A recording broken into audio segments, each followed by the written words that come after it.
England, 1803.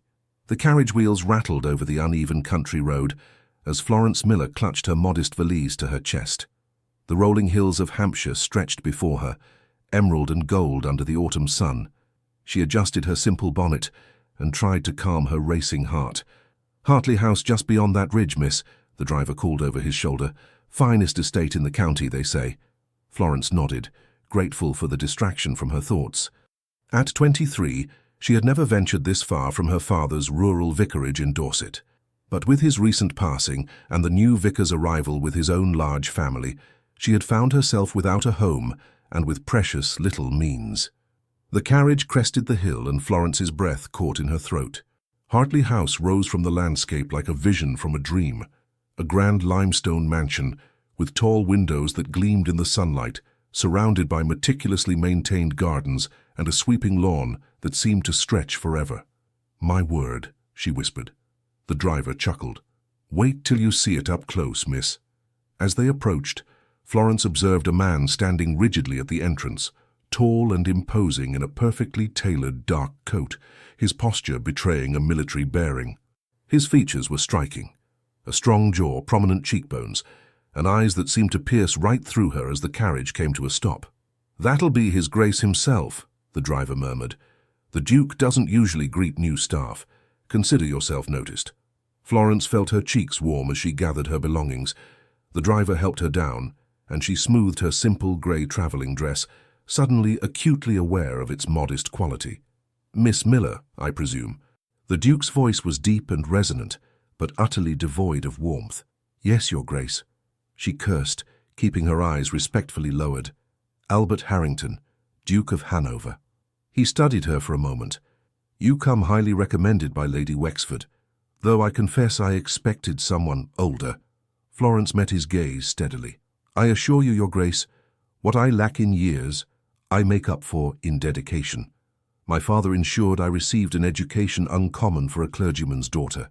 Something flickered in the Duke's eyes, surprise perhaps, before his expression returned to its customary severity. "Indeed. Well, Mrs. Chambers, the housekeeper, will show you to your quarters and acquaint you with the children's schedule." He turned to leave, then paused. "Dinner is at 7. The children dine at 6. I expect punctuality and diligence, Miss Miller." "Of course, Your Grace." As he strode away, Florence released the breath she hadn't realized she'd been holding. A plump, kindly-looking woman in a dark dress and crisp white apron approached, offering a sympathetic smile. "Don't mind His Grace's manner, dear. He's been that way since the late Duchess passed, God rest her soul." The housekeeper caught herself. "Oh, forgive me, I mean heavens above, listen to me prattling on. I'm Mrs. Chambers, come along now, you must be exhausted." As Florence followed Mrs. Chambers into the grand entrance hall, she was struck by both the opulence and the stillness of the house. Marble floors gleamed beneath her feet, and ancestral portraits lined the walls, stern faces gazing down upon her. "The children are in the schoolroom now with Mr. Bennet, their tutor for mathematics and Latin," Mrs. Chambers explained as they climbed the grand staircase. "You'll take over their English studies, history, and deportment. His Grace is particular about their education." "How many children are there?" Florence asked, trying to recall the details from Lady Wexford's letter. 3. Master Edward is 10, the heir, of course. Then there's Miss Charlotte, who's 8, and little Miss Sophia, just 6. Good children, if a bit, well, withdrawn. They've been through much, poor lambs."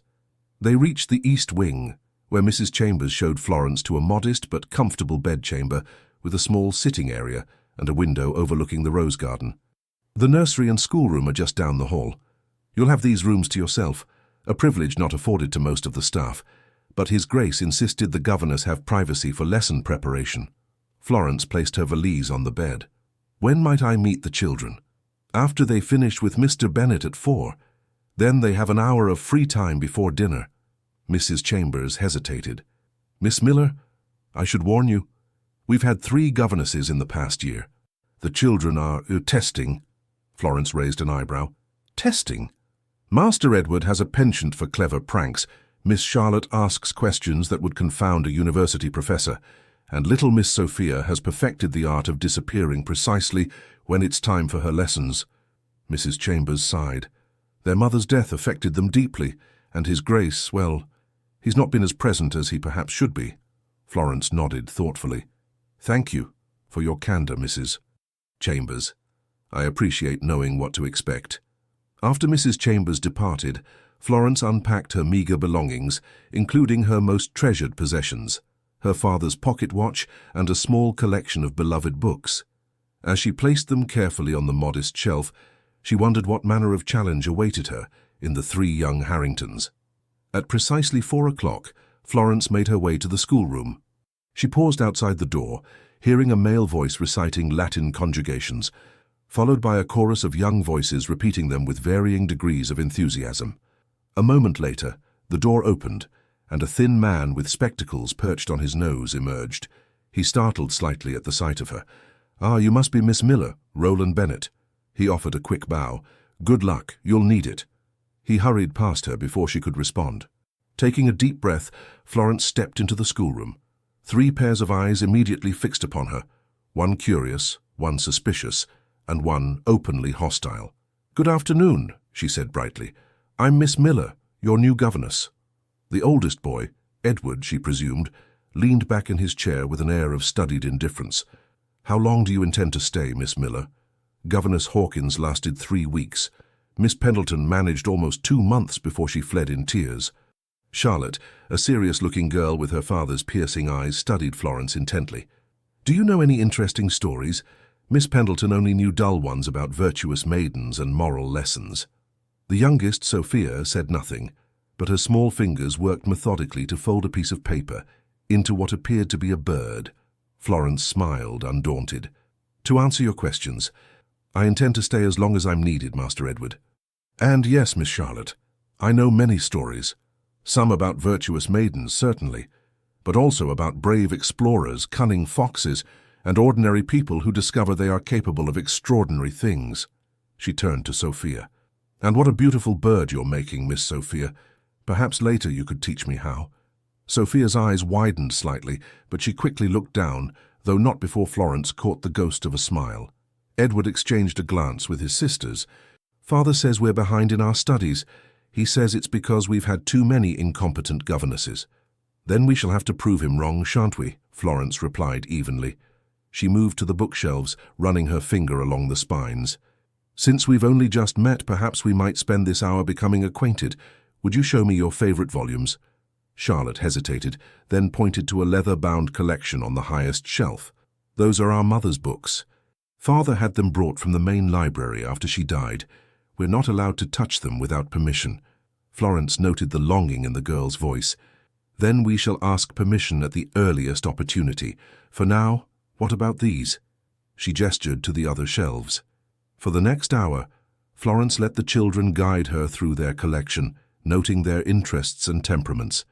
Edward, despite his initial hostility, revealed a passion for tales of naval battles and exploration. Charlotte gravitated toward poetry and natural philosophy. Little Sophia remained mostly silent, but perked up visibly when Florence mentioned fairy tales from distant lands. As the clock chimed 5, Florence closed the volume they had been examining. "Tomorrow, we shall begin our lessons in earnest. But perhaps if you wish, I might read to you for a few minutes before you prepare for dinner." The children exchanged glances again, seeming to communicate silently. "You may read from the Tales of King Arthur," Edward said finally, with the air of one granting a great favor. "Page 73, that's where Miss Pendleton stopped before she left." Florence retrieved the book, settled into the reading chair by the window, and began. As she read of Arthur's quest, she infused the words with all the drama and emotion she could muster, creating different voices for each character. She was so engrossed that she didn't notice the door opening slightly, or the tall figure that paused there, listening. When she finished the chapter, she looked up to find all 3 children leaning forward in their seats, eyes wide with anticipation.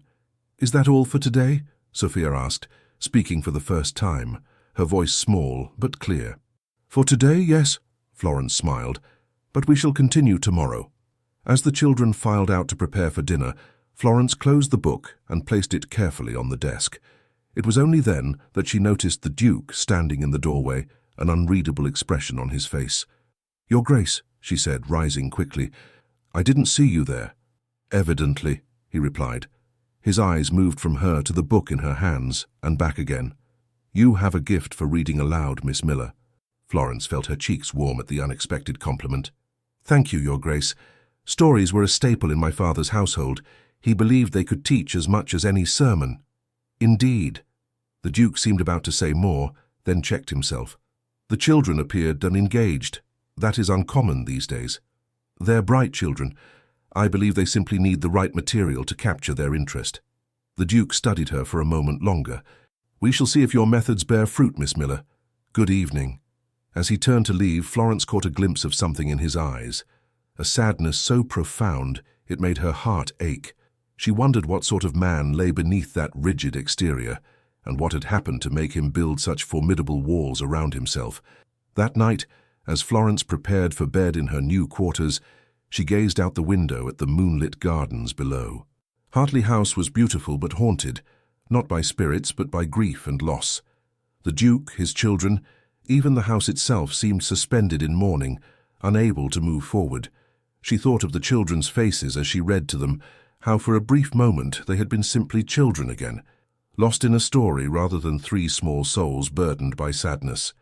Perhaps, she thought, that was where she should begin, not with Latin verbs or geography lessons, but with stories that might kindle a spark in their eyes and, in time, help heal their wounded hearts.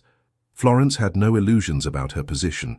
She was a governess, a servant, regardless of the private rooms and the Duke's unexpected compliment.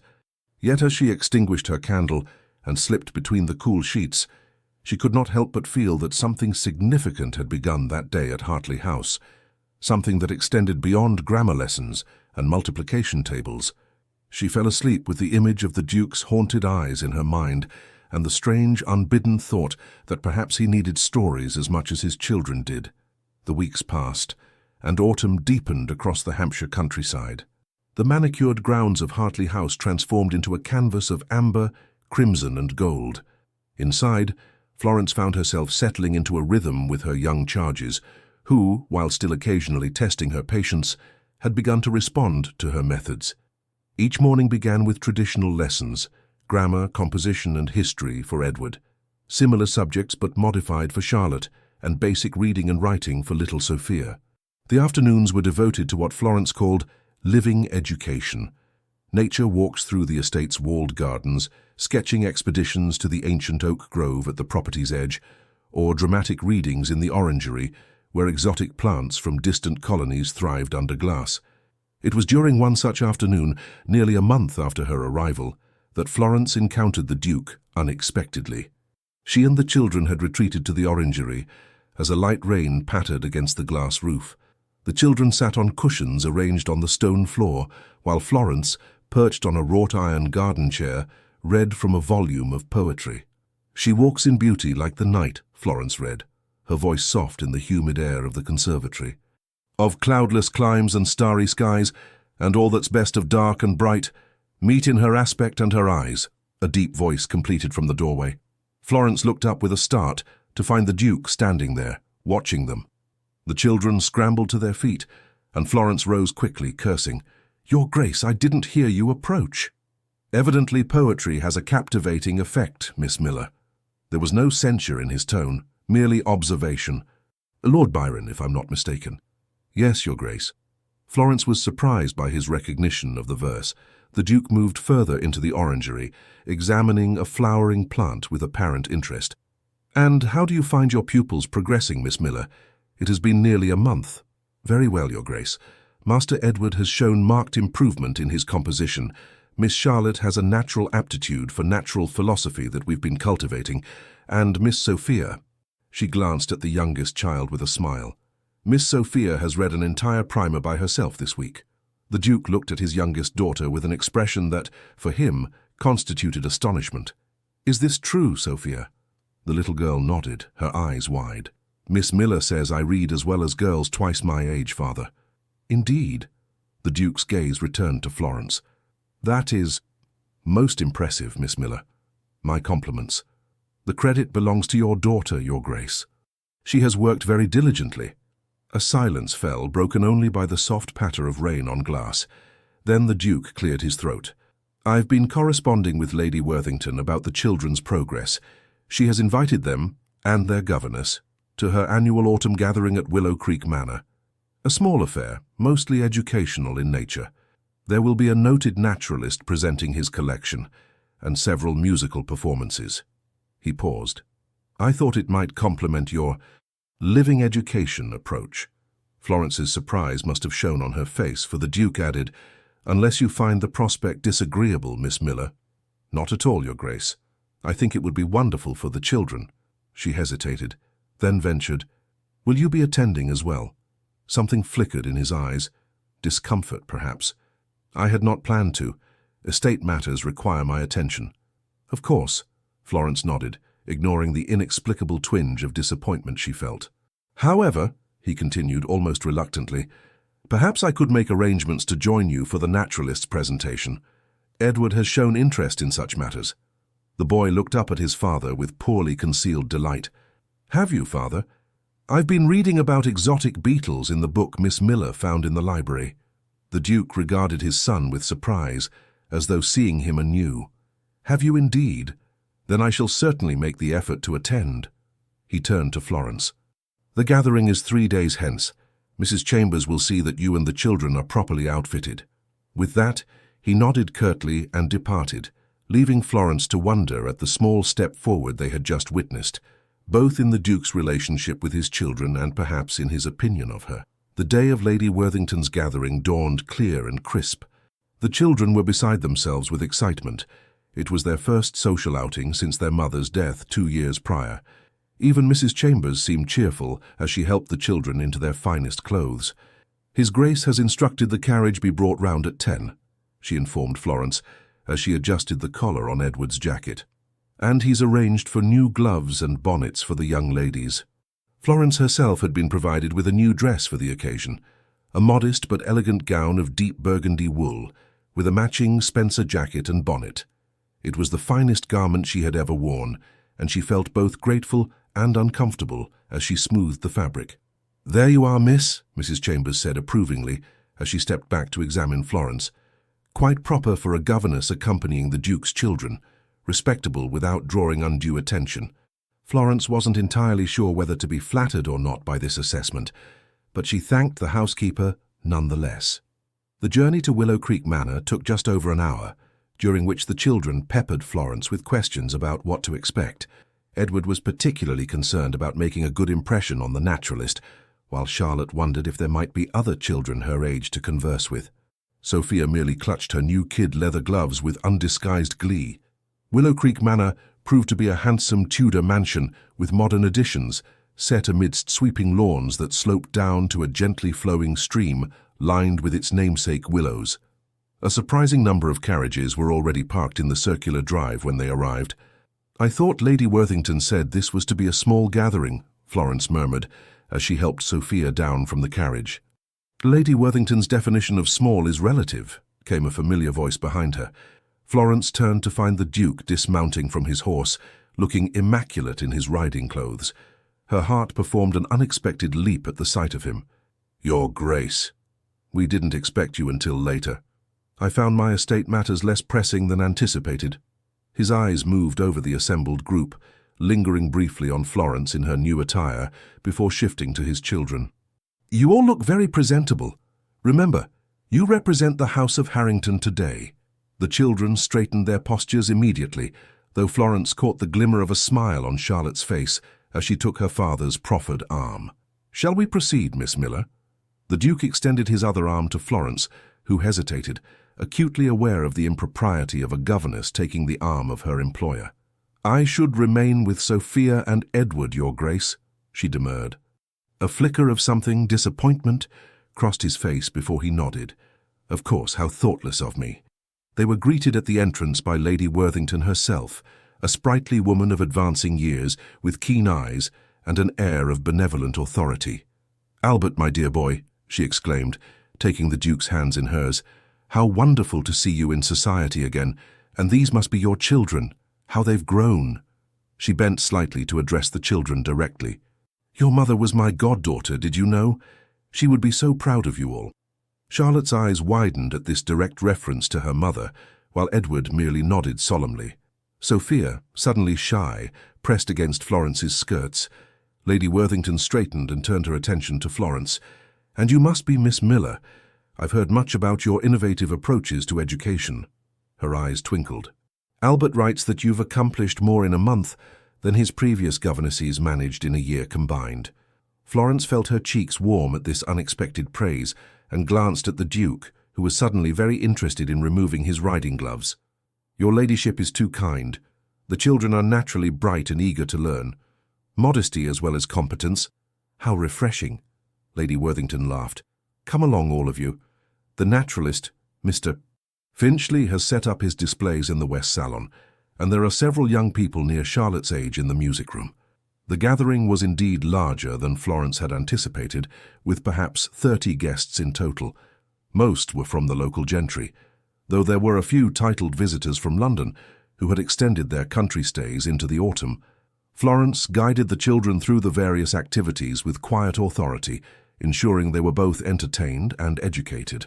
Edward was enraptured by Mr. Finchley's collection of beetles from the West Indies, while Charlotte discovered a kindred spirit in Lady Worthington's granddaughter, a serious girl of 9 who shared her interest in botany. Sophia, after initial shyness, was coaxed into joining a small group of children learning country dances in the music room. Throughout the afternoon, Florence was aware of the Duke's presence on the periphery of her activities. He conversed with other gentlemen, paid his respects to various ladies, and even engaged Mr. Finchley in a lengthy discussion about tropical specimens. Yet whenever she looked up, she found his gaze drifting toward her and the children, a thoughtful expression on his face. During a musical interlude, Florence found herself momentarily alone, the children having been drawn into a group game in the adjacent room. She stood by a window overlooking the gardens, listening to a young lady playing the pianoforte with admirable skill. "You seem to have worked magic with my children, Miss Miller." She turned to find the Duke beside her, his voice low to avoid disturbing the music. "Not magic, Your Grace, merely patience and genuine interest in their minds and hearts." He was silent for a moment, watching the performance. "Things their father has been deficient in providing, you mean to say?" "I said no such thing, Your Grace." "But you thought it." His tone held no accusation, merely resignation. "And you would be correct." Florence turned to face him fully, keeping her voice gentle. "Grief affects us all differently, Your Grace. The children understand that." "Do they?" His gaze moved to the doorway where Edward could be seen laughing with another boy his age, a sound so rare at Hartley House that it seemed almost foreign. "I've been so consumed with my own pain that I've failed to help them navigate theirs." The raw honesty in his voice moved her deeply. "It's never too late to begin, Your Grace." His eyes returned to hers, and in them she saw vulnerability beneath the customary reserve. "Is that what you've shown them with your stories and poetry, Miss Miller? How to begin again?" "Perhaps." She smiled softly. "Stories have a way of helping us make sense of our own narratives, of showing us possibilities we might not otherwise imagine." For a long moment he held her gaze, and Florence felt something shift between them, a recognition, an understanding that transcended their respective positions. The music ended, breaking the spell. The Duke straightened, his expression returning to its usual composed state. "We should join the others for the luncheon," he said. "Lady Worthington will have us seated soon." As they moved together toward the dining room, Florence was acutely conscious of his presence beside her, not touching, but close enough that she could feel the warmth radiating from him. It was improper, perhaps, for a governess to walk alongside her employer rather than several paces behind, but the Duke seemed unconcerned with this breach of protocol. At luncheon, Florence expected to be seated at the far end of the table with the children and other staff. To her surprise, Lady Worthington had placed her near the middle of the table, between Mr. Finchley and a local clergyman, while the children were seated with their young companions further down. The Duke, naturally, was at Lady Worthington's right hand at the head of the table. As the meal progressed, Florence found herself drawn into a lively discussion about education with Mr. Finchley and several other guests. Her views on incorporating practical experience and nature study into traditional learning were met with interest and approval. "You sound more like a progressive headmistress than a governess, Miss Miller," commented a gentleman across the table with a smile. "Miss Miller has a unique perspective that has proven invaluable to my children's development." the Duke interjected from further up the table, his voice carrying just enough to be heard by those nearby. "She has accomplished more in weeks than others have in months." Florence felt her cheeks warm at this public praise, particularly when she noticed several ladies exchanging significant glances. One leaned to whisper behind her fan to another, eyes darting between Florence and the Duke. The remainder of the afternoon passed pleasantly, though Florence was now uncomfortably aware of curious eyes following her interactions with the Duke. When he joined her and the children to observe a demonstration of prismatic light effects by Mr. Finchley, she was careful to maintain a proper distance and address him with scrupulous formality. As they prepared to depart late in the afternoon, Lady Worthington drew Florence aside while the Duke was occupied with final farewells. "My dear Miss Miller," the elderly woman said, patting Florence's hand, "I am delighted to see the positive effect you've had on Albert's children. And on Albert himself, if I may be so bold." "I'm not sure I understand your meaning, my lady," Florence replied carefully. Lady Worthington's eyes twinkled. "Don't you? This is the first time in 2 years I've seen him engage with society willingly, the first time I've seen him truly look at his children. And the way he looks at you, my dear." She paused, then seemed to reconsider her words. "Well, suffice it to say, you've brought a spark back to Hartley House that has been sorely missed." Before Florence could formulate a response, the Duke approached and Lady Worthington smoothly shifted to expressing her delight at their attendance. The journey home was filled with the children's excited chatter about their experiences. Even Edward, usually so reserved, was animated as he described the exotic specimens he had seen. The Duke rode alongside the carriage, occasionally leaning toward the window to comment on their observations or answer their questions. As Hartley House came into view, bathed in the golden light of the setting sun, Florence felt a curious mixture of emotions. The day had been a success. The children had flourished in the social setting, and the Duke had engaged with them more naturally than she had yet witnessed.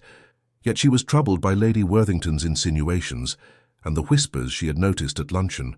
She was, after all, merely a governess, a position that, while respectable, placed her in an awkward middle ground between family and servant. Any attention from the Duke beyond professional regard could only lead to difficulty, both for her reputation and for her position within the household. As they descended from the carriage, the Duke dismounted and handed his reins to a waiting groom. "Children, go with Mrs. Chambers and prepare for dinner. I wish to speak with Miss Miller for a moment." Florence's heart quickened as the children obediently followed the housekeeper inside, leaving her alone with the Duke in the fading light. "I wanted to thank you, Miss Miller," he said, his voice low. "Today was significant for my family. For the first time since their mother's passing, I saw my children truly engaged with the world again. They merely needed the opportunity, Your Grace, and perhaps your presence alongside them meant more than you know." He studied her face in the golden evening light. "You have a gift for seeing beneath surfaces, Miss Miller. It is disconcerting at times. I apologize if I've overstepped." "No," he interrupted gently. "It is not an accusation, but an observation. Few people speak to me with such candor these days. It is refreshing." Florence was acutely aware of how close they were standing, close enough that she could see the flecks of amber in his dark eyes, could detect the subtle scent of sandalwood and leather that surrounded him. "There is something else," he continued. "Lady Worthington has invited us to her Christmas gathering at her London residence. It is a larger affair, a ball, in fact. She has specifically requested your presence." He paused. "I would not normally ask this of a governess, but the children have grown so attached to you, and Lady Worthington was most insistent." Florence's mind raced. A London ball was far beyond her experience, far beyond the proper scope of her position. Yet the thought of the children experiencing their first real Christmas celebration since their mother's death, with both their father and herself to support them. "Of course, Your Grace.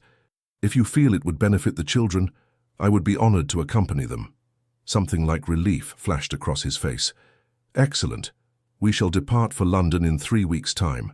The children's winter wardrobes will need to be updated, and of course you will require appropriate attire for the occasion. I've taken the liberty of arranging an appointment with a modiste in Winchester next week." He hesitated. "I hope you don't find that presumptuous." "It is most generous, Your Grace," she managed, though her mind was reeling at the implications. He nodded, seeming suddenly uncomfortable with his own generosity. "Well then, "Good evening, Miss Miller." "Good evening, Your Grace." As Florence watched him stride into the house, she couldn't help but wonder what currents were pulling them forward and where they might lead. The rational part of her mind warned of danger, of whispers and ruined reputations, of the vast gulf between a duke and a clergyman's daughter employed as a governess. Yet another part, a part she tried to silence but couldn't quite subdue, recalled the warmth in his eyes when he looked at her, the way his voice softened when they spoke of his children, the vulnerability he had shown her at Lady Worthington's gathering. That night, as she prepared for bed, Florence stood at her window and gazed out at the moonlit gardens. Autumn was fading. Soon winter would arrive, bringing with it a journey to London and a ball that might change everything. For better or worse, she could not say. But as she extinguished her candle and slipped beneath the covers, she found herself, for the first time in many years, daring to hope. London, December 1803. Snow fell in gentle flurries beyond the frost-laced windows of the Hanover family's London residence, a handsome townhouse in Grosvenor Square that had remained shuttered since the Duchess's death. Now, however, it hummed with activity as servants aired out rooms. Deliveries arrived from various merchants, and 3 excited children explored their rediscovered urban domain. Florence stood in the children's schoolroom on the 3rd floor, unpacking educational materials she had brought from Hampshire. The London house, though smaller than Hartley House, was no less impressive, with its elegant furnishings and valuable artworks. The schoolroom itself was bright and airy, with large windows overlooking the square below. "Miss Miller," Sophia burst into the room, her cheeks flushed with excitement. "Mrs. Chambers says we may go to Gunter's tea shop tomorrow for ices, even though it's winter. And Father says there might be a puppet show in the park if the weather improves." Florence smiled at the child's enthusiasm. "That sounds wonderful, Miss Sophia. But remember what we discussed about knocking before entering a room?" Sophia's expression turned contrite. "I forgot. I'm sorry, Miss Miller." "That's quite all right. Now why don't you help me arrange these books on the shelf? I believe your brother and sister are with Mrs. Chambers, selecting their attire for Lady Worthington's ball." The little girl's eyes widened. "Oh, I should be there too. Charlotte says I may wear ribbons in my hair." She turned and darted out, remembering at the last moment to close the door properly behind her. Florence chuckled, returning to her task. The children's transformation over the past weeks had been remarkable. Edward had begun to show natural leadership qualities rather than mere defiance. Charlotte's intellectual curiosity had blossomed, and little Sophia had emerged from her shell to reveal a spirited, affectionate nature. The Duke, too, had changed.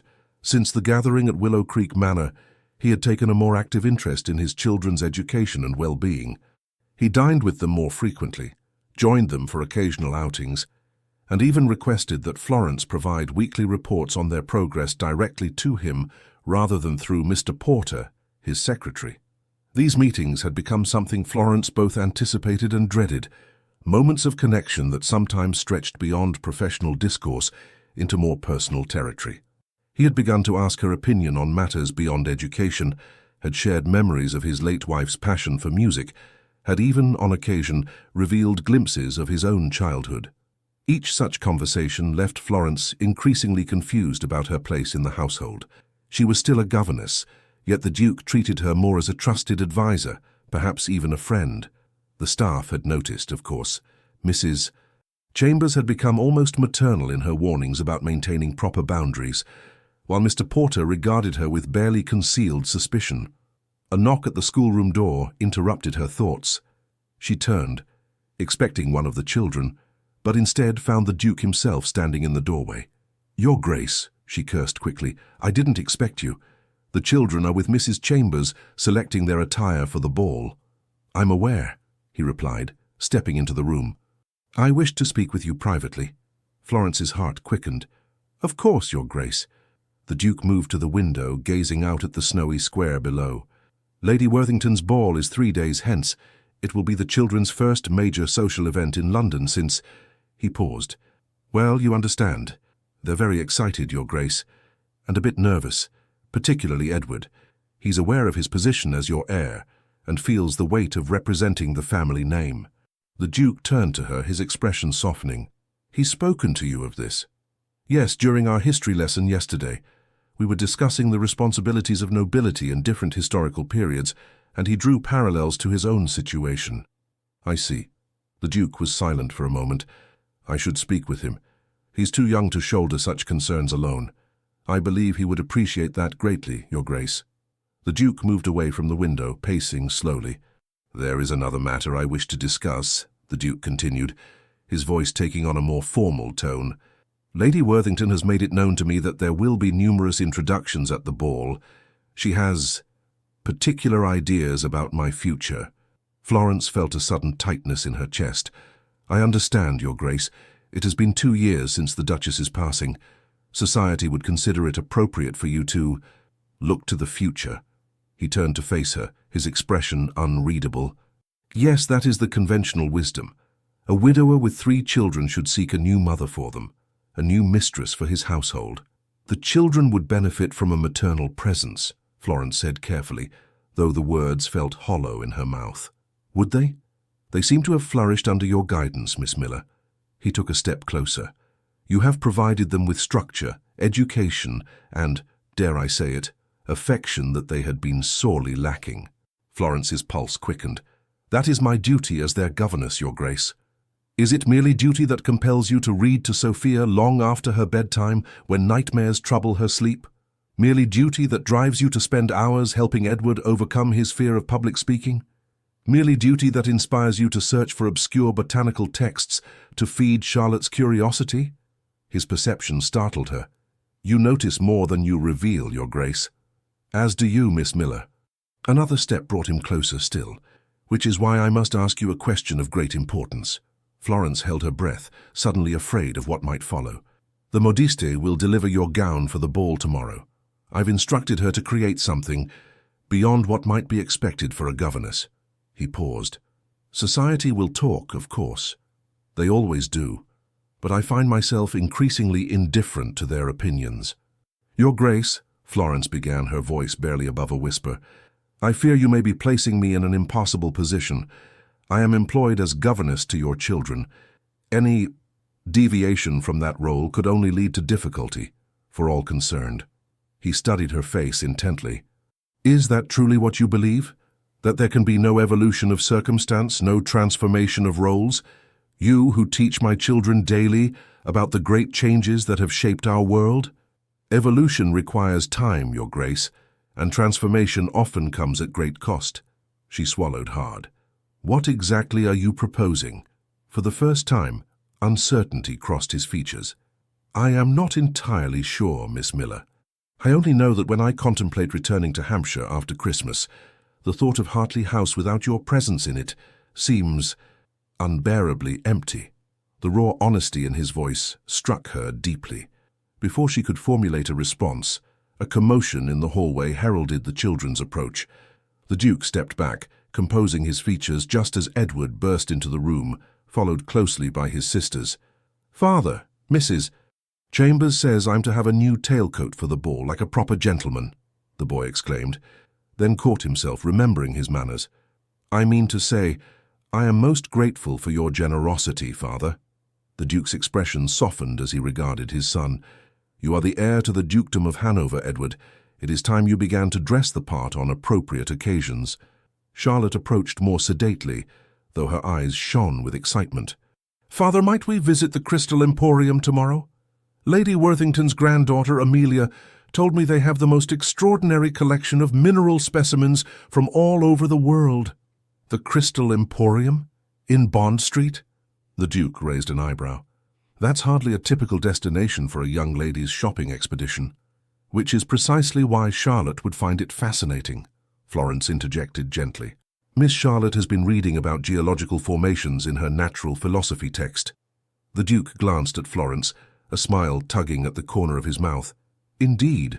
Well, I suppose we might make a brief visit, if time permits. Sophia, not to be outdone, tugged at her father's coat. And might we see the great clockwork exhibition at Somerset House? Miss Miller says they have a mechanical nightingale that sings real songs. My word, you 3 have compiled quite an itinerary, the Duke chuckled, placing a hand on Sophia's head affectionately. Perhaps Miss Miller and I should confer on what might reasonably be accomplished in the days before the ball. The meaningful glance he directed at Florence was not lost on her. There was clearly more to be said between them, but it would have to wait. "Children, your father is a busy man," Florence reminded them gently. "Now, tell me about the outfits Mrs. Chambers has selected for you." As the children launched into excited descriptions, Florence was acutely aware of the Duke watching her, not with his usual reserved expression, but with something warmer, more contemplative. When he finally took his leave, promising to return for dinner, the look that passed between them held a weight of unspoken possibility that both thrilled and terrified her. The next days passed in a whirlwind of activity. True to his word, the Duke accompanied them to both the Crystal Emporium, where Charlotte was entranced by specimens of amethyst and quartz from the Americas, and the Clockwork exhibition, where Sophia clapped with delight at the mechanical nightingale's performance. They visited Gunther's for ices despite the winter chill, and even attended a puppet show in a small theatre near Covent Garden. Throughout these outings, Florence observed the Duke's transformation with quiet wonder. With each passing day, his reserve melted further, revealing a man of warmth, intellect, and surprising humor. He seemed younger somehow, unburdened, as though the rigid mask of grief he had worn for 2 years was finally beginning to crack. The day before Lady Worthington's ball, Florence's gown arrived, a creation of midnight blue silk that took her breath away. It was far grander than anything she had ever owned, with delicate silver embroidery at the hem and neckline and a matching pelisse for warmth. "My word," Mrs. Chambers murmured as Florence tried it on, "His Grace has been most generous." The housekeeper's tone conveyed volumes about what she thought of such generosity, but Florence chose not to engage with the implicit question. The gown was indeed beyond what would be appropriate for a governess attending merely in a professional capacity. That much was clear. What was less clear was what it signified about the Duke's intentions. That evening, after the children were abed, Florence found herself restless. The household had retired early in preparation for the next day's festivities, but sleep eluded her. She wrapped herself in a warm shawl and made her way quietly downstairs, thinking to borrow a book from the library to settle her mind. The library door was ajar, a soft glow of lamplight spilling into the hallway. Florence hesitated, then gently pushed it open to find the Duke seated by the fire, a book open on his lap, a glass of brandy on the table beside him. "Your Grace," she said softly, "I apologize for the intrusion. I didn't realize you were still awake." He looked up, surprise giving way to pleasure at the sight of her. "Miss Miller, no apology necessary. I found myself unable to sleep and sought distraction in Wordsworth." He gestured to the book. "Please join me if you wish, or I can leave you to your solitude if you prefer. I wouldn't wish to disturb your reading, Your Grace." "You disturb nothing but my solitude, which is a welcome interruption." He indicated the chair opposite his. "Please." Florence hesitated, then moved to take the seat he offered. The library was warm and intimate, the crackling fire casting dancing shadows across the book-lined walls. For a moment, they sat in comfortable silence. "I wanted to thank you," she said finally, "for the gown. It's exquisite, far more than I could have imagined." "It suits you," he replied simply. "Blue was always my favorite color. My late wife preferred pastels, pinks and yellows that complemented her fair coloring. But there is something about the depth of blue that I find compelling." Florence felt her cheeks warm at the implied compliment. "Still, it is far grander than what would be expected for someone in my position." "Ah," he set aside his book, regarding her thoughtfully. "And therein lies the crux of our unfinished conversation, does it not? Your position." "Yes, Your Grace." He leaned forward slightly, his expression earnest. "What if I told you I have been contemplating a change in that position?" Florence's heart seemed to stop momentarily. "What sort of change, Your Grace?" "I have been thinking about the children's education as they grow older. Edward will eventually require tutors specializing in subjects appropriate for a future duke. Charlotte shows such promise in natural philosophy that I would like to engage special instructors for her as well. And Sophia," he smiled softly, "Sophia adores you so completely that I fear separating her from you would break her heart." "You're considering dividing their education among specialized tutors?" Florence asked, trying to make sense of his direction. "Not exactly." He set down his brandy glass. "I'm considering creating a new position. something akin to a director of education for all three children, someone who would oversee the various tutors and ensure a cohesive approach to their learning, someone who already understands their minds and hearts intimately. Florence's breath caught. You would have me supervise their education rather than provide it directly? Precisely. It would be a position of greater authority and fewer constraints. His eyes held hers meaningfully. It would place you on a different footing within the household. The implication hung between them, unspoken but unmistakable. A higher position would reduce, though not eliminate, the social gap between them. It would grant her more autonomy, more respect from the staff and from society. It would make whatever was growing between them slightly less scandalous. Your Grace, she began carefully, such a position sounds intriguing.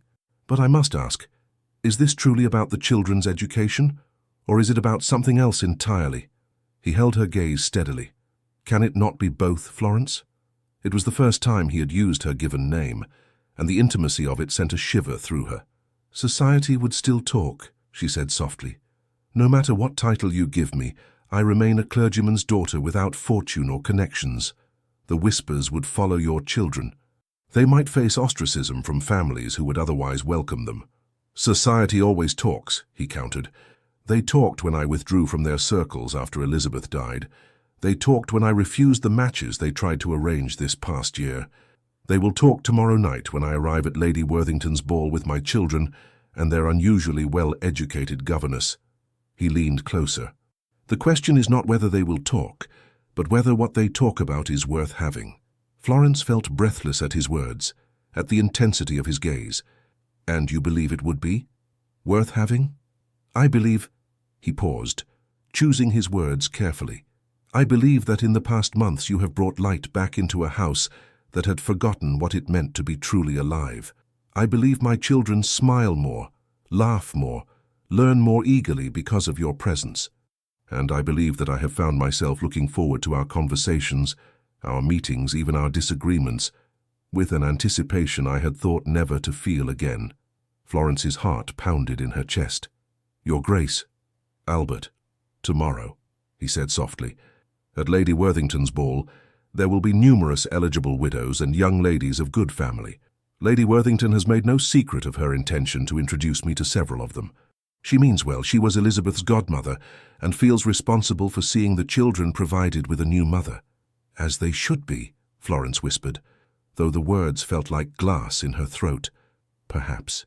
He reached across the space between them, his hand hovering near hers on the armrest but not quite touching. But what if the person who has already begun to fill that role in their hearts, and in mine, is already present in our lives? The fire crackled in the hearth, sending shadows dancing across his face. In that moment, he looked younger, vulnerable, the carefully constructed walls of his grief and reserve crumbling before her eyes. Florence knew she stood at a crossroads. The path of duty and propriety led one way, a graceful withdrawal, a reminder of their respective positions, perhaps even a resignation from her post. The other path was uncharted, dangerous, potentially scandalous, but it beckoned with a promise of joy she had never dared imagine for herself. Tomorrow, she said finally, her voice barely audible over the fire's gentle roar. At the ball. Let us see what tomorrow brings before we make decisions that cannot be unmade. He nodded slowly, understanding the wisdom in her words. Tomorrow, then. He withdrew his hand and stood. It grows late, and we have a significant day ahead. May I escort you to the staircase? Thank you, Your Grace, she replied, deliberately returning to formality. A reminder to them both of the current reality of their situation. As they walked together through the darkened house, their steps in perfect synchrony, Florence felt a curious mixture of anticipation and trepidation. Tomorrow would indeed bring change, though whether for better or worse remained to be seen. At the foot of the stairs he bowed formally over her hand. Until tomorrow, Miss Miller. Until tomorrow, Your Grace. As she ascended to her chamber, Florence could still feel the warmth of his fingers against hers, a promise of what might be, if courage failed neither of them when morning came. Lady Worthington's Christmas ball was everything society expected from one of London's most respected hostesses. Her elegant townhouse blazed with candlelight, Evergreen boughs adorned with red ribbons festooned the staircases and mantels, and the sweet strains of a string quartet floated through rooms crowded with the cream of London society. Florence sat between Charlotte and Sophia in the Hanover carriage as it made its way through snowy streets toward their destination. Edward, looking very grown-up in his new tailcoat, sat opposite them beside his father, receiving last-minute instructions on proper deportment. "Remember, you are not required to dance, but if Lady Worthington's granddaughter or another suitable young lady should express interest in a country dance, it would be polite to accept," the Duke was saying. "Yes, father?" Edward replied solemnly, though Florence caught his nervous glance in her direction. She gave him an encouraging smile. "You've practiced the steps beautifully, Master Edward. I'm certain you'll acquit yourself admirably." The boy straightened his shoulders at her confidence, and the Duke threw her a grateful look. Florence herself felt a flutter of nerves beneath her composed exterior. The gown was the finest she had ever worn, and Mrs. Chambers had arranged her hair in an elegant style, adorned with a simple silver ribbon that matched the embroidery on her dress. She looked, she knew, far more like a lady of quality than a governess, precisely as the Duke had intended. Their arrival at Lady Worthington's caused a small stir. The Duke of Hanover had been absent from major society functions for so long that his appearance alone would have drawn attention. The presence of his children and their striking governess provoked even more interest. Lady Worthington herself descended upon them immediately, resplendent in purple silk and diamonds. "Albert, my dear boy, and the children, how marvelous you all look." She bent to kiss the children's cheeks, then straightened to regard Florence with twinkling eyes. "Miss Miller, what a vision you are. That shade of blue is most becoming." "Thank you, Lady Worthington," Florence cursed. "Your home is magnificent, especially adorned for Christmas." "Isn't it?" The elderly woman beamed, then lowered her voice conspiratorially. "I've seated you near Albert at dinner, my dear.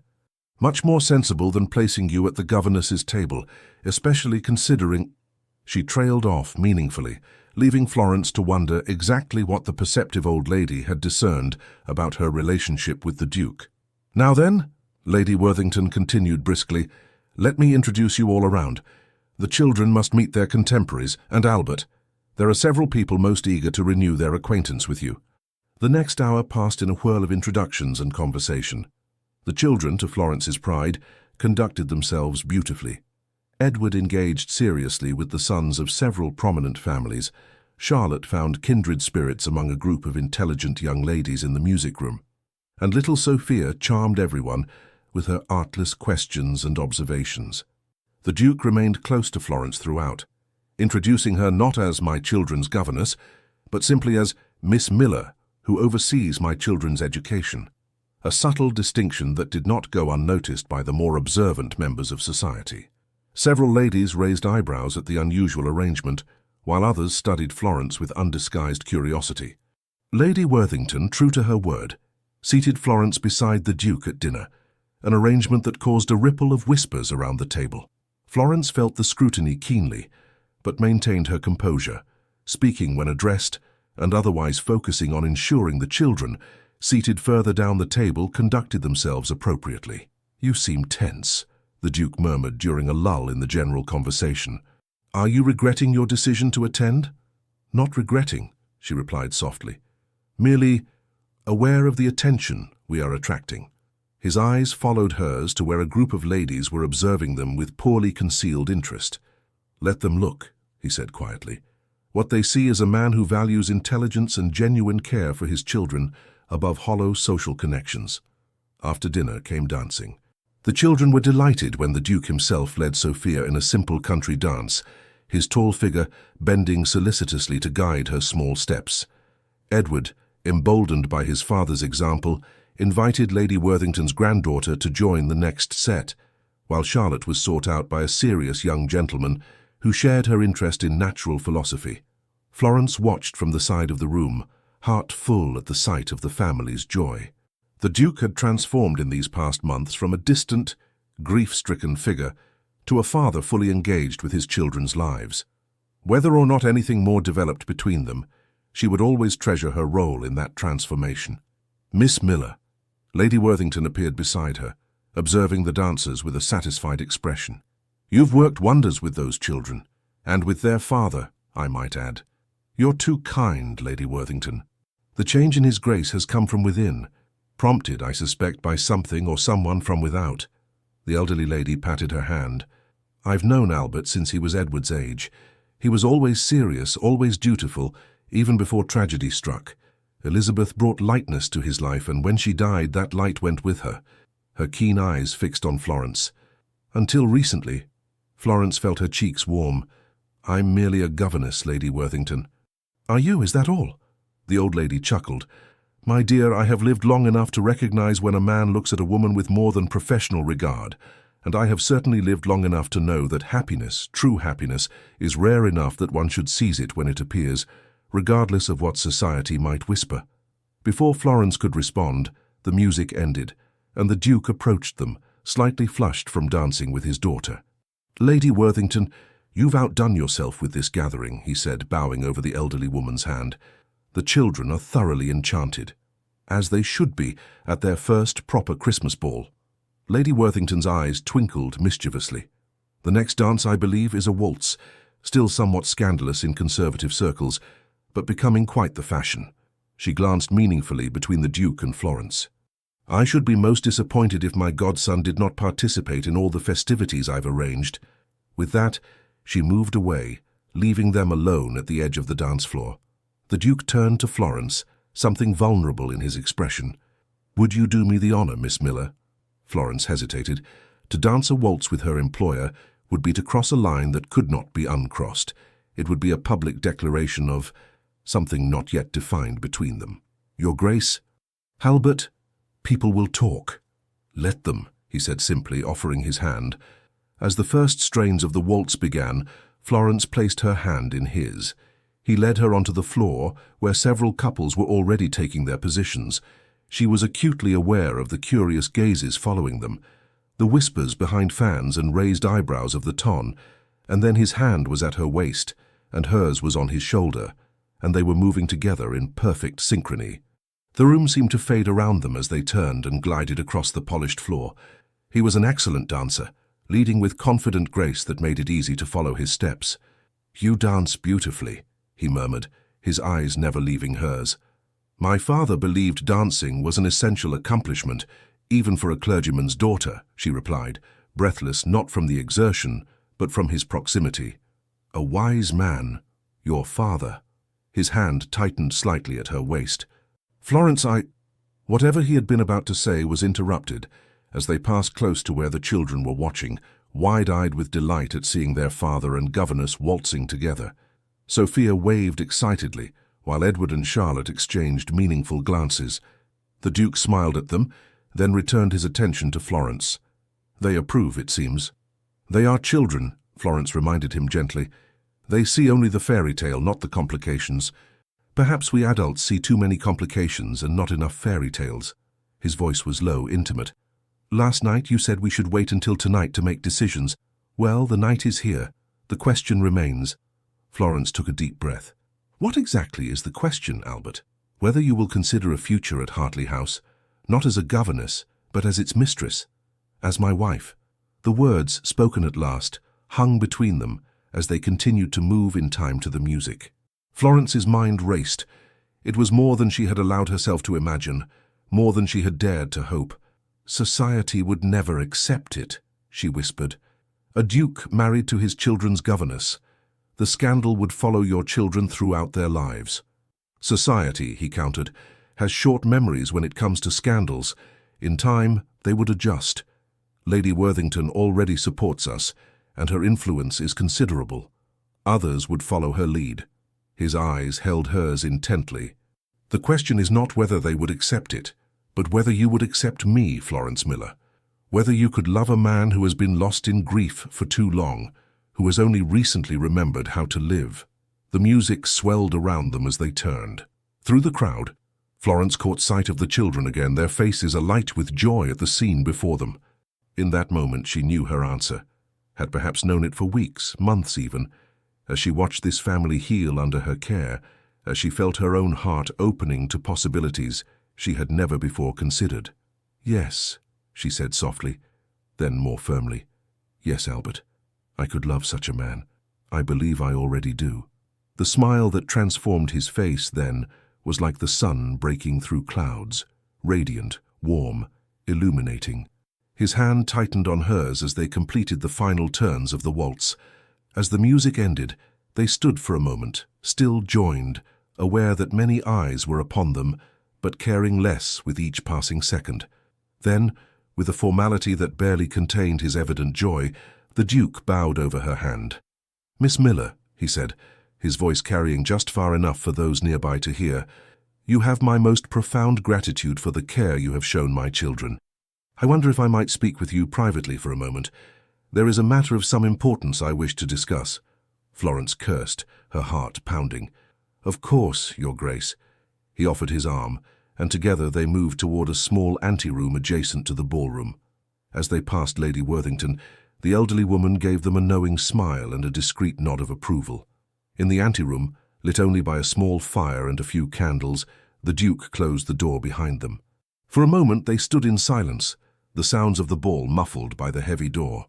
"Florence," he began, taking both her hands in his, "I have not done this properly. There should be courtship, time for you to be certain, arrangements made to ensure society's acceptance. But tonight, seeing you with my children, dancing with you, I find I cannot wait any longer to know." He dropped to one knee before her, still holding her hands. "Will you marry me, Florence Miller? Will you become the Duchess of Hanover, mistress of Hartley House, mother to my children?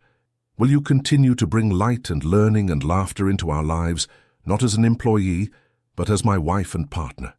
Tears filled Florence's eyes as she looked down at this proud man kneeling before her, a reversal of positions so complete it took her breath away. "Yes," she whispered. "Yes, Albert, I will marry you." He rose to his feet and with infinite tenderness drew her into his arms.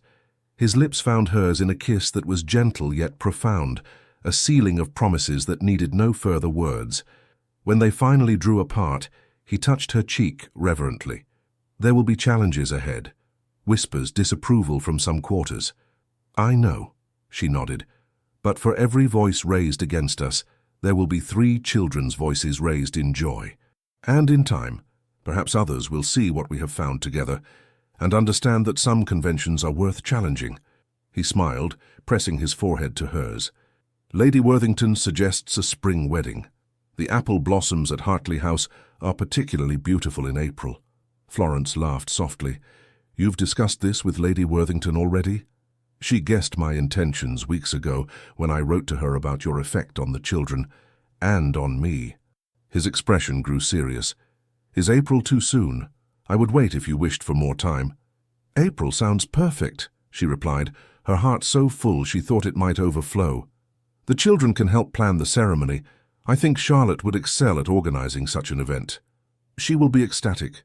All 3 of them will be." His hands tightened on hers. "Shall we tell them now? They're just outside, I'm certain of it. Edward has been watching me like a hawk all evening, and I caught him conferring with Lady Worthington earlier."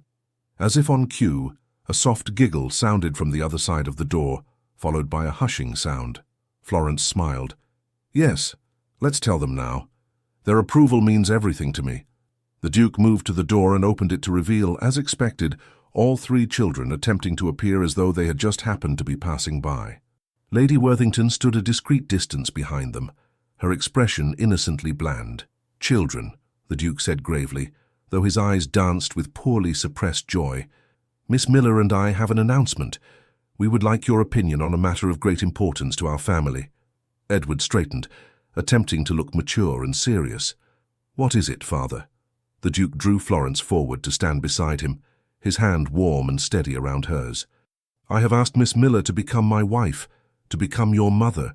She has done me the great honor of accepting. But before we announce this to others, we wish to know your feelings on the matter." For a moment, the children stood frozen in apparent shock, despite their obvious eavesdropping. Then Sophia broke the silence with a squeal of delight and flung herself forward, wrapping her arms around Florence's waist. "I knew it. I knew it. Charlotte said you might marry Father and become our mother, but Edward said it wasn't proper because you're our governess. But I told him that didn't matter because you tell the best stories and make Father smile again and know exactly how to make my nightmares go away." Charlotte approached more sedately, though her eyes shone. "I think it's wonderful," she said simply. "You've made us feel like a real family again." All eyes turned to Edward, who stood straight-backed, his expression serious beyond his years. He looked from his father to Florence and back again, then spoke with careful deliberation. "Mother would have approved," he said quietly. "She always said that learning and love were the most important things in life. Miss Miller, Florence, has taught us both." The Duke's hand tightened around Florence's as emotion threatened to overwhelm them both. "Thank you, Edward," he said, his voice rough. "That means more than you can know." Lady Worthington stepped forward, beaming. "Well, that settles it. Now shall we return to the ball and make this official? I've taken the liberty of having champagne prepared for a toast." As they moved together toward the ballroom, Florence felt a curious sense of completeness. The path ahead would not be without obstacles.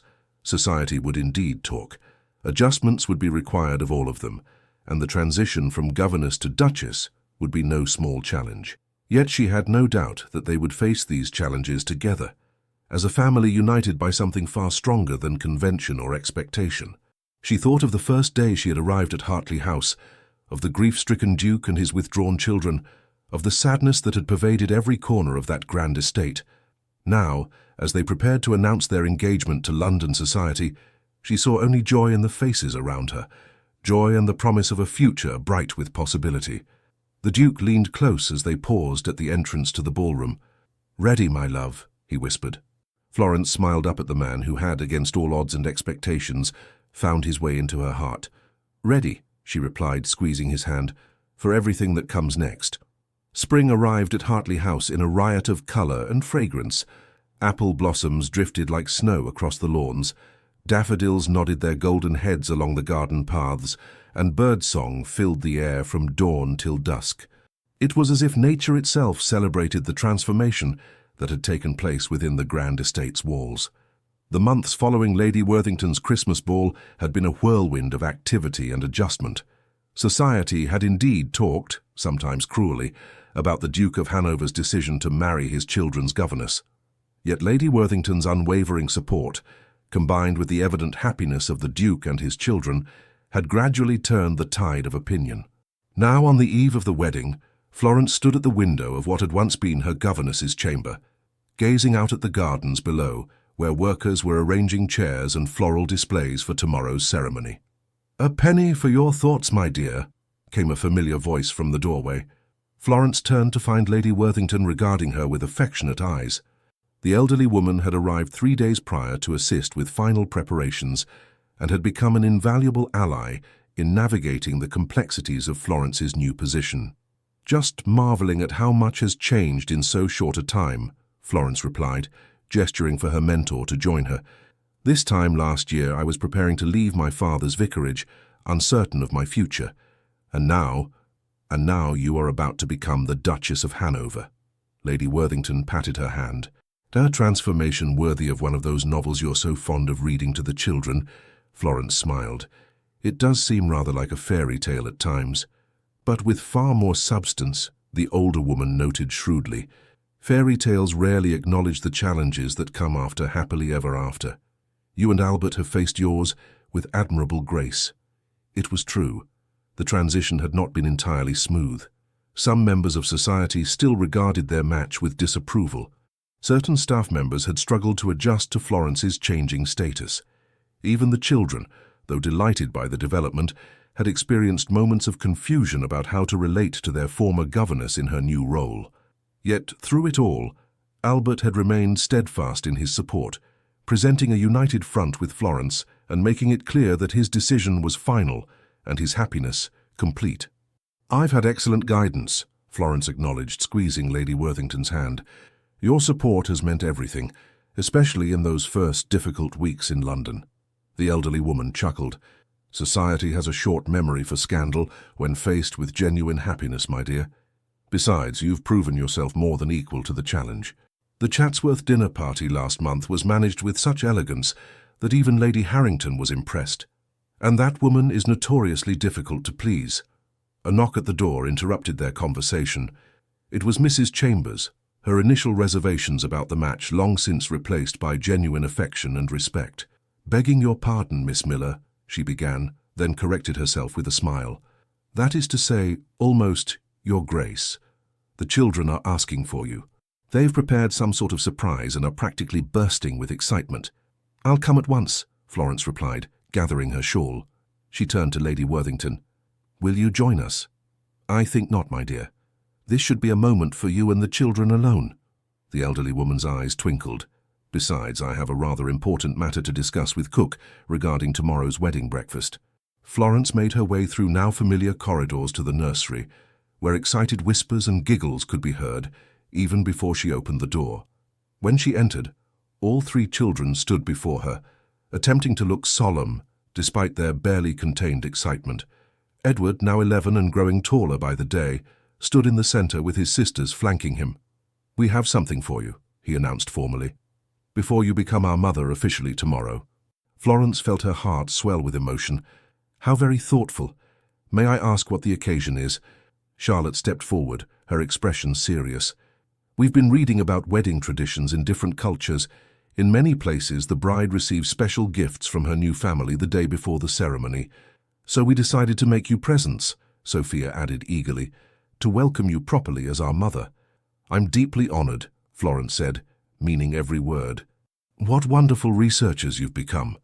Edward produced a small, carefully wrapped package from behind his back. "This is from all of us," he said, his voice taking on the formal tone he used when nervous. "We worked on it together." Florence accepted the gift, noting the meticulous wrapping that surely reflected Charlotte's influence. She unwrapped it slowly, savoring the children's anticipation. Inside was a hand-bound book, its cover decorated with pressed flowers and elegant calligraphy that read, "Our Family's Story." "Open it," Sophia urged, bouncing on her toes. Florence turned to the first page and caught her breath. There, rendered in Edward's surprisingly skilled hand, was a drawing of Hartley House as it had appeared on the day of her arrival. Imposing and beautiful, yet somehow stark. The facing page held Charlotte's careful script. "Once upon a time, there stood a grand house where sadness had made its home. A duke and his 3 children lived within its walls, but laughter had forgotten the way to their door." Florence turned the page to find another illustration, this one showing her arrival in the carriage. Valise clutched to her chest, gazing up at the house with apprehension. Then one autumn day, a young woman arrived. She carried little in her trunk but books and courage and a heart ready to care. The story continued page by page, capturing pivotal moments of their journey together. Florence, reading to the children in the schoolroom, their visit to Lady Worthington's, Christmas in London, and finally the Duke's proposal at the ball. The illustrations alternated between Edward's drawings and Sophia's more exuberant style, while Charlotte's elegant handwriting narrated throughout. The final pages were blank save for a single sentence, and the story of our family continues. Tears filled Florence's eyes as she looked up at the 3 earnest faces before her. "This is the most beautiful gift I have ever received," she said softly. "You've captured our journey perfectly." "It was Father's idea," Charlotte confessed, "but we did all the work ourselves. He said it was important for us to remember how we became a family. And there's space at the end," Sophia added importantly, "for all the new chapters of our story." Florence opened her arms, and all 3 children came to her for an embrace. As she held them close, she marveled at the transformation in these young lives. Edward, once so defensive and guarded, now stood tall and responsible, taking his role as eldest seriously, but with newfound warmth. Charlotte's keen intelligence had blossomed alongside a growing confidence in her own observations. And Sophia, sweet Sophia, had emerged from her shell entirely, her natural exuberance and affection lighting up every room she entered. "I shall treasure this always," Florence promised, carefully closing the book, "and we shall fill those blank pages together, with all the adventures that lie ahead." A soft knock at the door drew their attention. Albert stood in the doorway, observing the scene with evident pleasure. "I see the secret project has been revealed at last," he said, entering the room. "I hope it meets with your approval, Florence." "It is perfect," she replied, holding his gaze. "Absolutely perfect." He smiled, the expression transforming his once severe features. These past months had altered him profoundly. Grief still visited occasionally, as was right and proper, but it no longer defined him. Laughter came more easily, and the rigid formality that had once characterized his interactions had softened, particularly with his children. "I'm glad," he said simply, then turned to the children. "Now, I believe Lady Worthington mentioned something about final fittings for tomorrow's attire. Mrs. Chambers is waiting for you in the East Wing." The children filed out obediently, though not before Sophia darted back to give Florence one more exuberant hug. When they were alone, Albert crossed to where Florence stood, taking her hands in his. "Nervous about tomorrow?" he asked gently. She smiled up at him. "Not about marrying you. Perhaps a little about becoming a duchess in front of half the county." "You'll outshine them all," he assured her, bringing her hand to his lips. "But that isn't why I sought you out. There's something I wish to show you before the chaos of tomorrow descends upon us." Intrigued, Florence allowed him to lead her through the house and out into the gardens. They walked together along familiar paths that wound past formal parterres and spring blooms until they reached a part of the grounds Florence had never visited, a small secluded garden enclosed by high yew hedges, with a wrought-iron gate standing slightly ajar. "Elizabeth's garden," Albert explained quietly as they paused before the entrance. "She designed it herself in the first years of our marriage. After she died, I couldn't bear to come here. The gardeners maintained it, but otherwise it has remained untouched." Florence squeezed his hand in silent understanding. "Are you sure you wish to enter now?" He nodded, his expression reflective but calm. "It seems right somehow, to acknowledge the past before we step into our future." They passed through the gate together. Inside, the small garden was a haven of tranquility. A circular lawn was surrounded by beds of roses just beginning to bud, with a stone bench positioned to catch the afternoon sun. A small fountain murmured at the center, its gentle splashing the only sound apart from distant birdsong. "It's beautiful," Florence said softly. "So peaceful." "She loved it here," Albert replied, leading her to the bench. "She would bring the children when they were very small. Edward might remember, but the girls were too young." He paused, gazing at the fountain. "I wanted you to see it before tomorrow, to know that I honor what came before, even as I embrace what lies ahead." Florence leaned against his shoulder, understanding the profound gift he was giving her in this moment. Not just access to this private space, but acknowledgement of the complex emotions that came with building a new life in the shadow of loss. "Thank you," she said simply, "for trusting me with this, with your heart, with your children." He turned to face her, taking both her hands in his. "Florence Miller, you entered our lives when we were fractured and lost. You brought wisdom and warmth and unexpected joy. Tomorrow, before God and our community, I will pledge myself to you formally.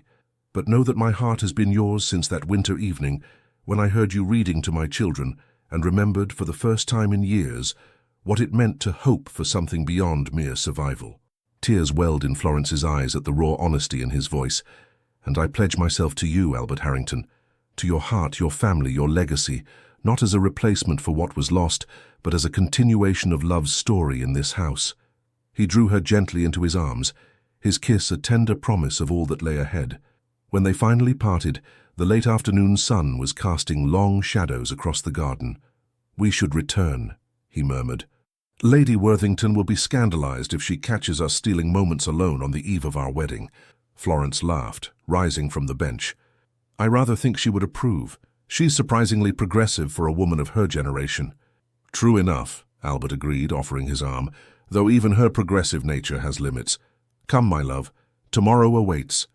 The wedding day dawned clear and perfect, with spring sunshine illuminating the estate, as if nature itself approved of the union about to take place. Florence stood before the mirror in what had once been the Duchess's dressing room, now freshly appointed for its new mistress, as Lady Worthington supervised the final arrangements of her veil.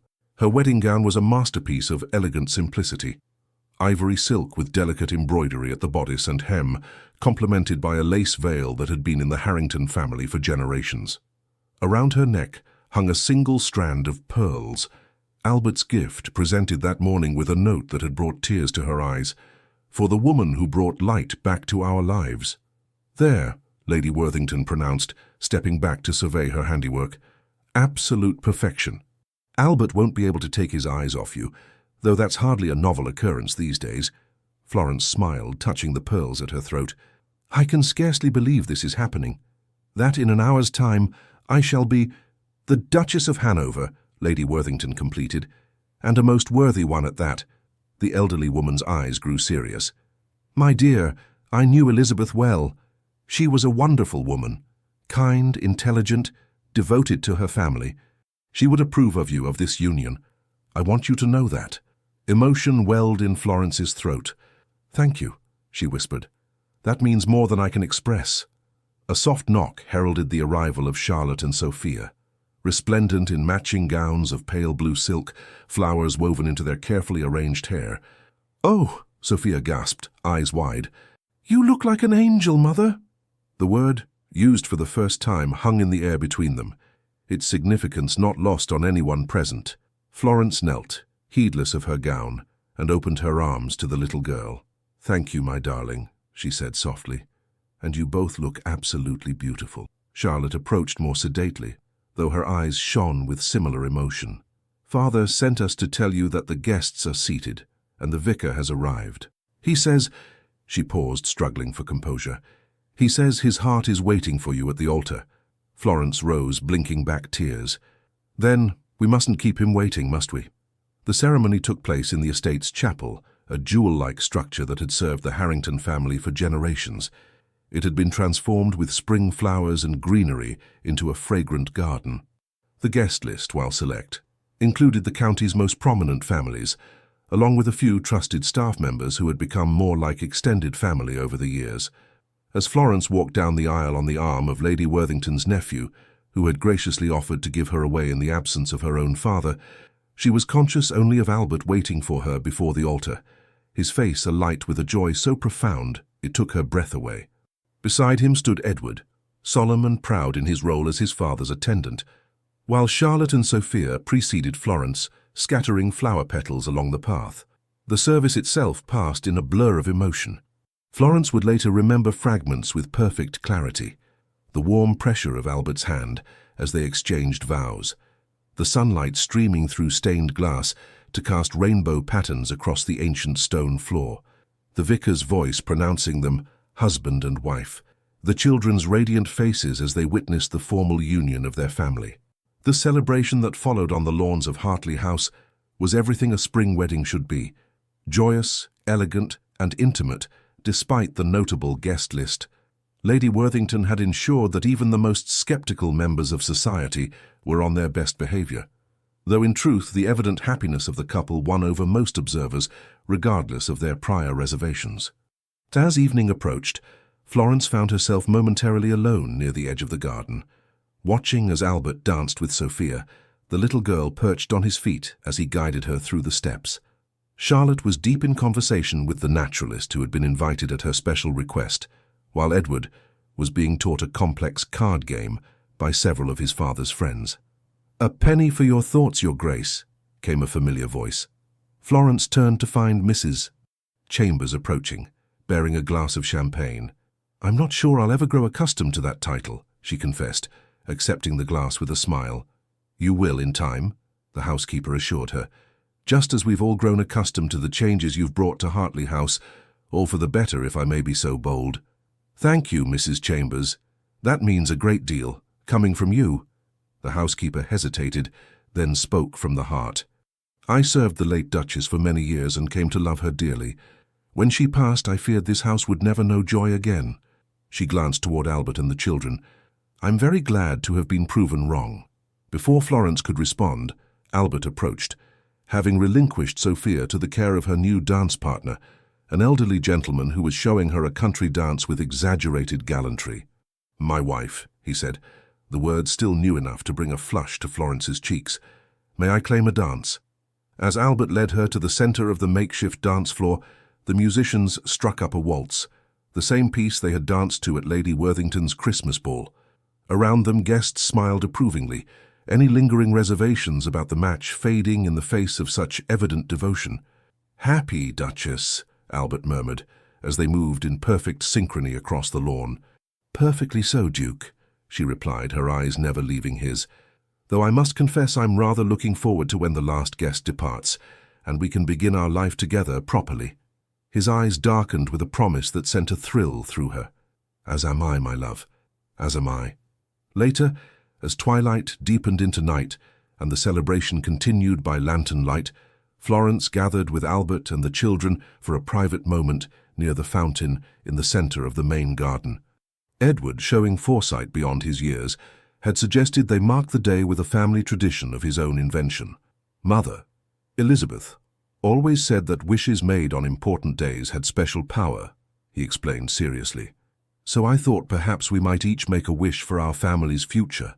Florence exchanged a glance with Albert, moved by the boy's sentiment. That's a wonderful idea, Edward.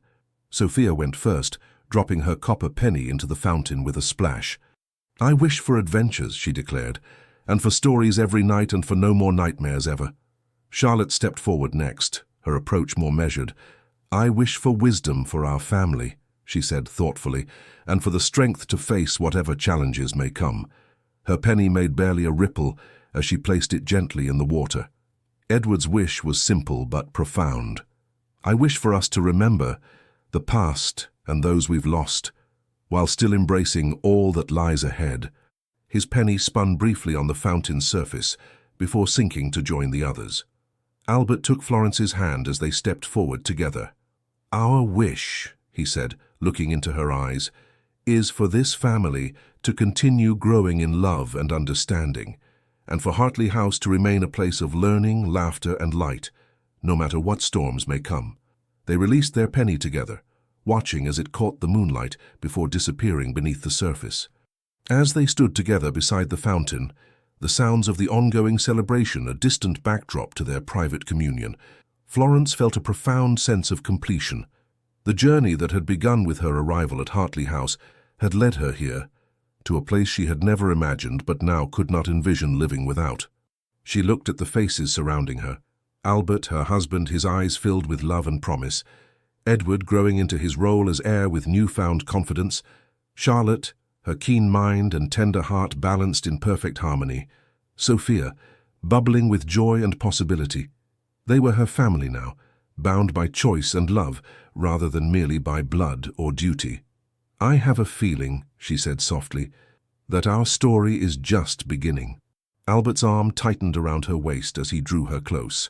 Indeed it is, my love. Indeed it is. The full moon rose over Hartley House, illuminating the celebration below, a family united, a house restored, a future bright with promise. And as Florence leaned into her husband's embrace, surrounded by the children who had captured her heart, she knew that whatever challenges lay ahead, they would face them together, with courage, with wisdom, and above all, with love.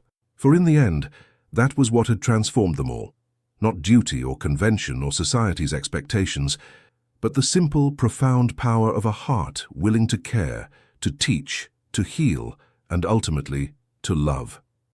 The end. Dear listener, when night falls and the house grows quiet, isn't that when memories visit most vividly? Like you, our Duke Albert carried his past in silent moments until someone dared to light a candle in that darkness. At 60+ years of walking this earth, you've weathered storms that would have broken lesser souls. You've rebuilt after losses, celebrated triumphs others couldn't understand, and kept faith when reason suggested otherwise. This isn't empty flattery, it's the mathematics of survival.